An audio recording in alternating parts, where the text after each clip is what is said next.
सभी साथियों को मेरा नमस्कार, स्वागत है आप सबका आज 29 मार्च के जनसत्ता विश्लेषण में। तो आइए शुरू करते हैं आज का जनसत्ता विश्लेषण बिना किसी देरी के। पहले पृष्ठ पे खबर आती है, सावधान सभी कृत्रिम मेधा ऐप सुरक्षित नहीं। ये आए दिन बढ़ रहे देश में कृत्रिम मेधा ऐप्स के चलन को लेकर है। भारत की संघीय साइबर सुरक्षा एजेंसी ने सलाह दी है कि सभी एआई ऐप सुरक्षित नहीं है। साथ ही उनके लिए साइन ऐप करने वाले उपयोगकर्ताओं को ऐसे ऐसे नाम खाते का उपयोग करने पर करना चाहिए जो उनकी व्यक्तिगत या व्यावसायिक पहचान से जुड़ा ना हो। डेटा चोरी वगैरह करने के लिए बात हो रही है। फिलहाल यहाँ पे जिस एजेंसी की हम बात कर रहे हैं, ये एजेंसी है CERTIN। ये देश की साइबर काउंटर रिस्पांस एजेंसी है। किसी भी प्रकार का देश को खतरा वगैरह होता है साइबर, तो ये एजेंसी उसे देखती है। भारतीय इंटरनेट क्षेत्र की सुरक्षा और साइबर हमलों से निपटने के लिए राष्ट्रीय प्रौद्योगिकी शाखा भारतीय कंप्यूटर आपात प्रतिक्रिया दल ने अपने परामर्श में एआई डिज़ाइन, उसके परीक्षण और इंटरैक्शन तंत्र में जोखिमों को रेखांकित किया है। नवीनतम परामर्श में जिन जोखिमों की बात की गई है उनमें data poisoning, adversarial attack, model व्यतिक्रमण जैसे तकनीक मुद्दे शामिल है। तो यहाँ पे एड्रेस करा गया है कि कहीं ना कहीं ये बिल्कुल भी सेफ़ नहीं है। डेटा वगैरह प्रोसेस कर लेती हैं ऐप्स आपका। और देखिए, डेटा तो वैसे भी सुरक्षित कभी रहा था नहीं हमारा। फेसबुक से लेके गूगल सब डेटा हमारा ऑलरेडी प्रोसेस कर ही रहे हैं, तो मेरे को इसमें कोई नई बात लगी नहीं खबर में। आपका डेटा तो कितनी बार हैक ही हो चुका है। पिछले साल कितनी खबरें आई थी कि एयरटेल का सर्वर पूरे हैक हो गए चाइना से। और अ, कई एजेंसीज़ के सर्वर चाइना या फिर कई हैकर्स हैक कर चुके हैं। खुद यूएस सुरक्षित नहीं है। यूएस में लाखों डेटा रशियन हैकर्स के थ्रू, चाइना हैकर्स के थ्रू बार-बार हैक होता रहता है। तो इसमें मुझे हालाँकि ठीक लगा, मगर डेटा तो वैसे भी सुरक्षित कभी था ही नहीं। आगे बढ़ते हैं संपादकीय की ओर। आपदा के बाद पहला संपादकीय, दूसरा संपादकीय आतंक का सिलसिला, तीसरा है करहाती कुदरत के चिंताजनक संदेश। आपदा के बाद थाईलैंड और म्यांमार में शुक्रवार को आए भूकंप और उसमें से हुई तबाही ने एक बार फिर दुनिया के सामने चुनौती से निपटने के लिए व्यापक स्तर पर ठोस उपाय करने की ज़रूरत को रेखांकित किया है। म्यांमार में रिक्टर स्केल पर इस भूकंप की तीव्रता 7.7 मापी गई। अमेरिकी जियोलॉजिकल सर्वे के मुताबिक म्यांमार में पहले झटके के 12 मिनट के बाद दूसरा झटका आया, जिसकी तीव्रता 6.4 थी। खबरों के मुताबिक इस भूकंप से भारी तबाही हुई है और हज़ारों लोगों के मरने की आशंका है। वहीं थाईलैंड की राजधानी बैंकॉक में भी कई इलाकों से इमारतों के गिरने, सड़कों में दरारें आने और पुल के धराशायी होने सहित बड़े पैमाने पर नुकसान होने की खबरें आई हैं। बताया जा रहा है कि बीते एक दशक के दौरान ये पहली बार है जब बैंकॉक में इतने तेज भूकंप आया है, महसूस किया गया है, जो कि इतना भयावह रहा है। अभी 7.7 मैग्नीट्यूड का एक अर्थक्वेक फील हुआ बैंकॉक, थाईलैंड, म्यांमार में। इसके लिए हम बात करते हैं डिज़ास्टर मैनेजमेंट में, डिज़ास्टर रेजिलियंस। सरकारों को आने वाले समय में क्या इन चीज़ों से सीख लेनी चाहिए कि कैसे डिज़ास्टर अडेप्टेबल कंस्ट्रक्शंस हो हमारी, ताकि नुकसान कम हो जान माल का ऐसी आपदा में। 10वें स्तर का भूकंप के तुरंत बाद उससे हुई क्षति का आकलन नहीं हो पाता है, लेकिन बाद में आमतौर पर तबाही का दायरा बड़ा दर्ज किया जाता है। यही वजह है कि म्यांमार बड़े हिस्से से में आपातकाल का ऐलान कर दिया गया है और बहुत ही म्यांमार को भारी नुकसान झेलना पड़ा है। इस तीव्रता का नुकसान झेलना पड़ा है कि उसको लोगों की मदद करने के लिए फोर्सेस ही नहीं हैं। हम देखिए, इसमें दुख वाली बात तो है कि मानवता के लिए हर किसी को मदद करनी चाहिए। बाकी देशों ने हाथ बढ़ाया है मदद करने के लिए, सारे देशों ने हाथ बढ़ाया है मदद करने के लिए। मगर म्यांमार के लिए भी ये एक सबक होना चाहिए कि म्यांमार जो अपने इंटरनल कॉन्फ्लिक्ट के चक्कर में मिलिट्री रूल और डेमोक्रेसी को ख़त्म करने के चक्कर में बिज़ी रहता है, तानाशाही में, उसे देश के लिए भी अब कुछ सोचना चाहिए। क्योंकि ऐसी आपदा के बाद वो बिल्कुल हैंडीकैप हो चुका है। देखिए, कोई भी देश हैंडीकैप हो सकता है, हम ये नहीं कह रहे हैं, मगर म्यांमार की हालत इस समय बहुत ख़राब हो गई है। तो देशों को पॉजिटिव ग्रोथ की तरफ काम करना चाहिए, जनता के और सेफ्टी एंड सिक्योरिटी के लिए काम करना चाहिए और डेवलपमेंट के लिए काम करना चाहिए। मगर फ़िलहाल ऐसी आपदा में सारे अंतर्राष्ट्रीय संगठन और पड़ोसी देश एक साथ हैं। भारत ने और कई देशों ने मदद करने का हाथ आगे बढ़ाया है। अगला है आतंक का सिलसिला। जम्मू कश्मीर में आतंकवाद के खात्मे के लिए देश और उसके समूचे तंत्र की कितनी ऊर्जा लगी है, ये सभी जानते हैं। विडंबना ये है कि दशकों पहले से जारी इस समस्या से पार पाने के लिए सरकारों ने दावे तो बहुत किए हैं, वक्त के साथ नए उपाय भी किए गए हैं, लेकिन आज भी वहाँ जिस स्तर की आतंकवादी गतिविधियाँ चल रही दिखती हैं, वह देश के सामने एक बड़ी चुनौती है। गौरतलब है कि हाल ही में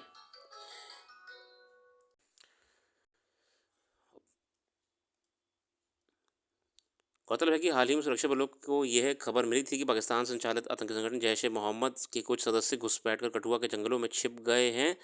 उन्हें आतंकवादियों की तलाश में जम्मू कश्मीर की पुलिस की अगुवाई में अभियान चलाया जा रहा था। इस बीच गुरुवार को सुबह पुलिस बल ने आतंकियों के एक समूह को घेर लिया। इसके बाद हुई मुठभेड़ में सुरक्षा बलों ने 3 आतंकियों को मार गिराया, लेकिन इस क्रम में 3 पुलिसकर्मी भी शहीद हो गए और सेना के 2 जवान सहित 7 अन्य घायल हो गए।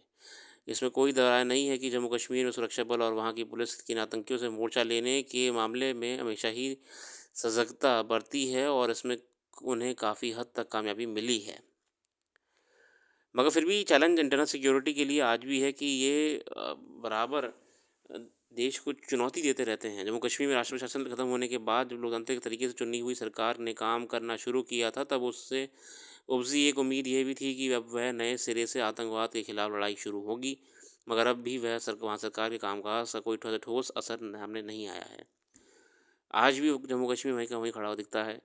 वरना ये वजह ही है कि सर पर निगरानी या चौकसी के बावजूद आए दिन आतंकी संगठन सुरक्षा बलों पर हमला कर देते हैं और उसमें कई जवान शहीद हो जाते हैं।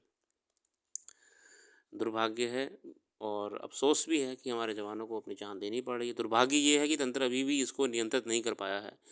अगले संपाद की देखते हैं। करहाती कुदरत में चिंताजनक संदेश। ऋतुपर्ण दवे साहब ने लिखा है, बाढ़ बारिश तपिश सूखा कहने को कुदरत घटनाएं, लेकिन जिस तरह अब इनका रौद्र रूप मौसम बेमौसम दिखने लगा है, ये चिंताजनक है। बीते साल बाढ़, वनों की आग की बेतहाशा घटनाओं ने कई देशों को झकझोर दिया।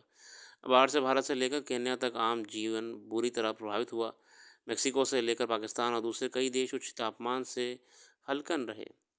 सऊदी अरब में हज के दौरान असहनीय गर्मी से 1300 से अधिक लोगों की जान चली गई। बढ़ते तापमान से जंगलों में बार बार आग लगने की भयावह स्थितियाँ बनी। अमेरिका के कैलिफोर्निया का झुलसना सबने देखा। 10 लाख एकड़ से ज़्यादा ज़मीन खाक हो गई। तूफान से आई देशों में तबाही के मंजर दिखे। ये घटनाएं ना तो साधारण है और ना सिर्फ प्राकृतिक। पहले भी मौसम का प्रकोप दिखता था, लेकिन भयावहता का ऐसा मंजर यदाकदा ही दिखा। उसके कारणों को जानते समझते हुए भी हमारे अनजान बने रहने से प्राकृतिक आपदाएं दिन ब दिन और भयावह होती जा रही हैं। इस शोध ने वैज्ञानिकों, पर्यावरणविदों और प्रकृति के लेकर चिंतित संगठनों ने नींद उड़ा दी है।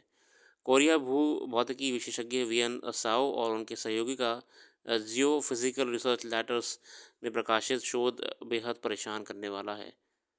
भूजल दोहन के अनुपात में पानी वापस धरती में नहीं पहुंच रहा है।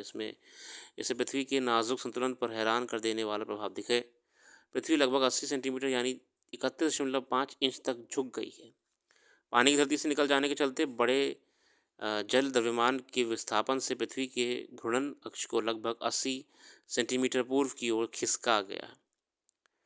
मतलब आप देख ना, अब एक बॉल है, उसमें पानी है, तो उसका भी उस पर असर है। शोध पत्र ये भी बताता है कि 1993 से 10 के बीच पृथ्वी घूर्णन अक्ष में ये विचलन यानी झुकाव प्रतिवर्ष 4.36 सेंटीमीटर की दर से बढ़ा है। भूजल पृथ्वी की सतह से नीचे मिट्टी के छिद्रों और चट्टानों की दरारों में जमा पानी है, जो हाइड्रोलॉजिकल साइकिल का हिस्सा बनता है। यह पानी बारिश से ज़मीन के में रिस कर भूमिगत जलभृतों यानी पानी से भरी हुई चट्टानों या असंगठित तलछट, जिसमें कुओं और झरनों तक आसानी से पहुंचता है। इस तरह अच्छी गुणवत्ता वाला पानी फिर भरता है। देखिए, पानी का जो नेचुरल साइकिल है वो रीफिलिंग वाली है। पानी उड़ता है, पानी वाटर साइकिल है, इवेपोरेट होता है, वापस से सोर्स पे चला जाता है, बर्फ़ बनती है, बर्फ़ पिघलती है। ये वाटर साइकिल आपने पढ़ी होगी। ये चक्र हमने कहीं ना कहीं डिस्टर्ब कर दी है। धरती की दूरी का बदलना भले मामूली लगे, लेकिन भूगर्भीय हलचल के तौर पर ऐसे मामूली बदलाव बड़े घातक पर्यावरणीय परिणामों के जनक बन सकते हैं। इससे पानी का पुनरावर्तीकरण विभिन्न क्षेत्रों, यहाँ तक कि समुद्र के स्तर तक जो परिवर्तन को अलग अलग तरीक़ों से प्रभावित कर सकता है। अभी इस ग्रह के झुकाव में बड़ा बदलाव आया है और पानी का ज़्यादातर हिस्सा वापस महासागरों में चला गया। नतीजतन समुद्र का स्तर बढ़ा गया है। पृथ्वी के घूर्णन ध्रुव में होने वाले परिवर्तनों के अध्ययन से बड़े पैमाने पर जल भंडारण में होने वाली परिवर्तनों की जानकारी मिलती है। नासा के अनुसार पृथ्वी का मूल झुकाव ही अलग अलग मौसमों का जनक है, जो मंगल ग्रह के आकार की वस्तु थिया के ठिकाने निर्मित हुआ था। इस ब्रह्मांडीय टकराव ने पृथ्वी को अपनी धुरी पर स्थायी रूप से झुका दिया, जिससे वसंत, ग्रीष्म, शरद और शीत ऋतुओं का चक्र बना। नवीन शोध के अनुसार ताज़ा झुकाव मौसमों को तो नहीं बदलेगा, लेकिन ये वैश्विक जलवायु पैटर्न को प्रभावित जरूर करेगा। यही बदलता जलवायु पैटर्न प्राकृतिक आपदाओं का न्योता है। इससे ग्रह की आंतरिक प्रणालियाँ, यहाँ तक कि चुंबकीय क्षेत्र भी प्रभावित होंगे, जो हमें हानिकारक और सौर विकिरण से बचाते हैं। ऐसी घटनाओं की अप्रत्याशित वृद्धि कभी भी बड़ी त्रासदी बन सकती है। एक ही इतने बड़े जोग्राफिकल चेंजेस अपने आप में एक चुनौती हैं। 18वीं सदी में विकसित प्रकृति विरोधी मानवीय गतिविधियों के चलते समूचे विश्व में अंधाधुंध कोयला, जीवाश्म ईंधन, पेट्रोल, डीजल की खपत होने लगी थी। फॉसिल फ्यूल बढ़ गया था, इंडस्ट्रियल रेवोल्यूशन आया था। ऐसे ग्रीन हाउस गैसों में खासी वृद्धि हुई और ग्लेशियर पिघलने की प्रक्रिया तेजी से बढ़ी। 2 साल पहले तक सिर्फ प्राकृतिक कारणों से ग्लेशियर प्रभावित होते थे। प्राकृतिक तरीके से हुए बदलाव में मानव और दूसरे जीव जंतुओं को वातावरण के अनुसार ढलने का समय मिल जाता था, लेकिन जब प्रकृति विरोधी मानवीय गतिविधियों से ऐसा होता है तो घातक नतीजे सामने आते हैं। बीते वर्ष जून जुलाई में गर्मी के पिछले सभी रिकॉर्ड ध्वस्त हो गए। नवंबर ही बेहद गर्म महीना था। नासा का 18 का एक और खुलासा चिंताजनक है। मध्य चीन में यांगसी नदी के मार्ग पर 3 गॉर्जेस बांध बनने के बाद पृथ्वी की घूमने की गति घटी है। यह बांध सबसे बड़ी मानवीय संरचनाओं में से एक है, जो यांगसी नदी से 185 मीटर ऊंचा है। डैम बनने से भी धरती के घूमने की गति बदल गई, क्योंकि कहीं ना कहीं पानी भी रोक के रखता है बहुत भारी मात्रा में। यांगसी तो 3 गॉर्जेस डैम आपका जो है यांगसी नदी पर बहुत बड़ा बांध है।